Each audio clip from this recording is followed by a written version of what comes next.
When you are born in Miami, your hurricane experiences tend to start early.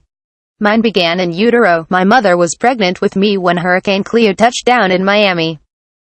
2 weeks before my arrival, Hurricane Isbell set its sight on the Everglades. And just as I neared my first birthday, she hurriedly pushed my baby carriage down the street with my brother and sister to seek shelter at my godfather's house.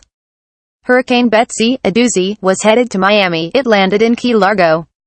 Now, I'm waiting for Hurricane Matthew at a Homewood Suites hotel here about 100 miles north of Miami. I'm not one to be overly cavalier about powerful hurricanes. They can be wildly underestimated. Although in today's 24-hour news cycle of breathless reports, that seems impossible. Most people I have talked with here are already shuttered away in their homes, surrounded by ice, food, generators, flashlights, radios, fuel and water. This is a new experience for many Floridians, given the uncharacteristic paucity of major storms over the last decade and the never-ending influx of newcomers to the state. But they should all know that in a really bad storm, preparation goes only so far.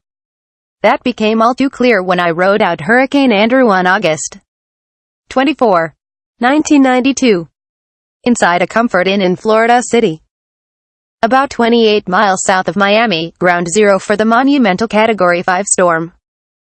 The hurricane destroyed the southernmost parts of Dade County. It also demolished the Comfort Inn. Ending up in Florida City was the luck of the draw. I was a reporter at the Miami Herald at the time. The editors tossed out assignments.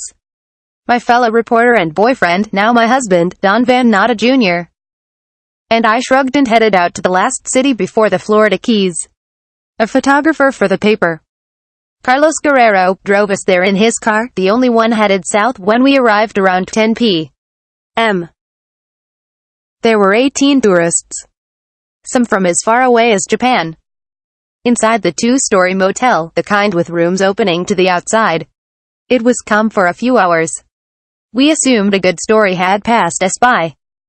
People called into radio stations from Miami, shouting about the ferocious winds.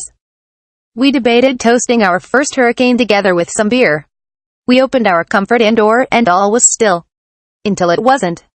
The sounds were the first clues. Nearby electrical transformers started exploding, streaking the night with blue and green light.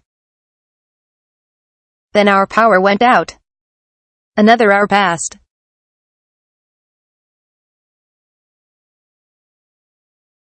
We could hear the sound of glass shattering and metal being sheared off the roof or scraping the pavement.